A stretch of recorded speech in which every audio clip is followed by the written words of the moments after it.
Corona की लड़ाई में आज से लॉकडाउन की परिभाषा थोड़ी सी बदल गई है। पहली बार लॉकडाउन में कहीं ढिलाई बढ़ती जा रही है तो कहीं पहले जैसी ही सख्ती बरकरार है, लेकिन कोरोना की रफ्तार लगातार बनी हुई है। देश में कोरोना के मरीजों की तादाद 17,000 के पार पहुंच गई है। देश भर में कोरोना के कुल मरीजों की संख्या 17,265 है।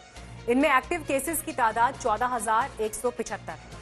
इसके साथ ही 2,543 कोरोना मरीज इलाज के बाद ठीक भी हुए हैं, जबकि कोरोना से देश भर में अब तक 543 लोगों की जान जा चुकी है। कोरोना के ताजे आंकड़े हम आपको दिखा रहे हैं। ये स्वास्थ्य मंत्रालय की ओर से जारी किए गए आंकड़े हैं। ठीक हुए मरीजों की संख्या भी बढ़ रही है तो वहीं मौत का आंकड़ा भी बढ़ रहा है और संक्रमितों की संख्या भी। लेकिन इसके बावजूद पिछले 24 घंटे में 24 लोगों की जान जा चुकी है।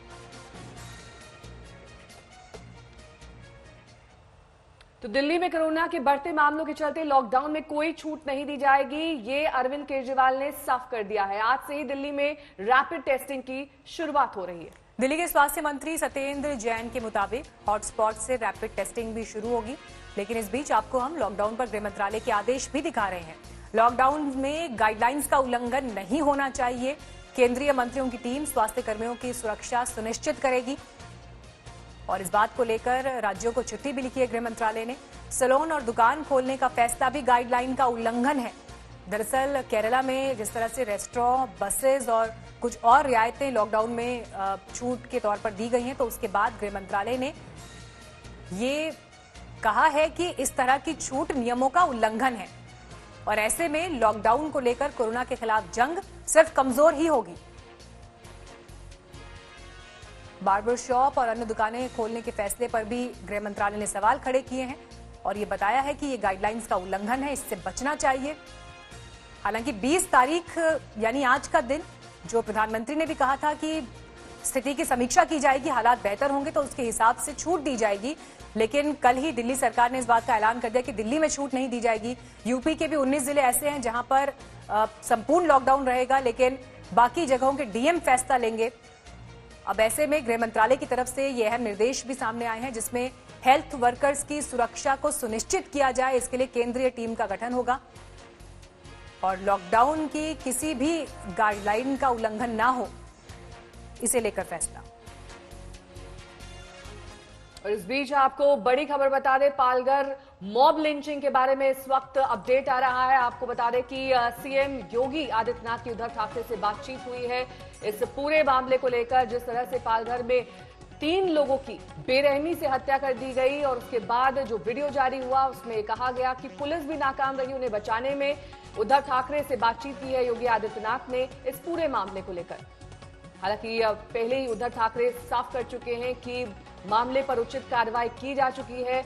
महाराष्ट्र के सीएम ने कहा है कि जो लोग भी दोषी हैं उन पर उचित कार्रवाई हो रही है। संतों की हत्या पर कड़ी कार्रवाई की मांग यहां पर योगी आदित्यनाथ ने की है।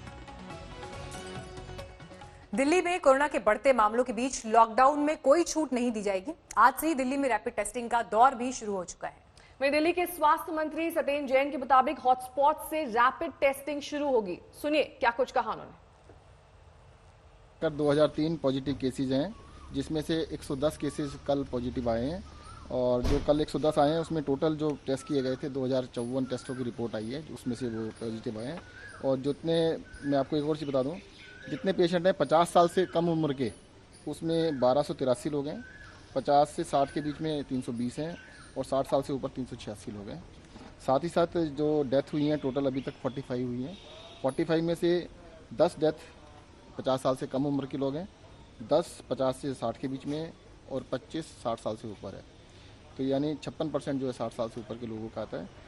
दूसरा, इसके अंदर जितने जो टोटल डेथ हुई हैं 84%, 84% मतलब टोटल 38 लोग ऐसे थे जिनको कोई गंभीर बीमारी साथ में और थी, जैसे फेफड़ों की बीमारी है, हार्ट डिजीज़ है या कोई सीरियस बीमारी थी। 84% लोग ऐसे थे। और जो इसमें से अभी हमारे पास पेशेंट हैं हमारे अस्पतालों में जो हैं, उसमें से 26 पेशेंट अब आईसीयू में हैं और 6 वेंटिलेटर के ऊपर हैं। तो क्या उनके लिए अलग से कुछ इंतजाम, उनको कैसे आप ट्रेस करते हैं? देखिए, अगर जो भी अगर एसिम्प्टोमेटिक है हमारे को, अगर पॉजिटिव है तो सबको हम अपने 3 लेवल की हमने फैसिलिटीज़ बनाई है। Covid care centre, dedicated Covid health centre और कोविड डेडिकेटेड हॉस्पिटल्स। तो उसको उसके लेवल के हिसाब से उस सेंटर में, कोविड केयर सेंटर में रखा जाएगा एसिम्प्टोमेटिक है तो। सर ये जो रैपिड टेस्ट स्टार्ट होगा किन किन इलाकों में पहले स्टार्ट होगा, कुछ इसके बारे में बता दें, कहाँ से शुरू होगा? सबसे पहले हॉट जोन्स में ही स्टार्ट किया जाएगा। जैसा एक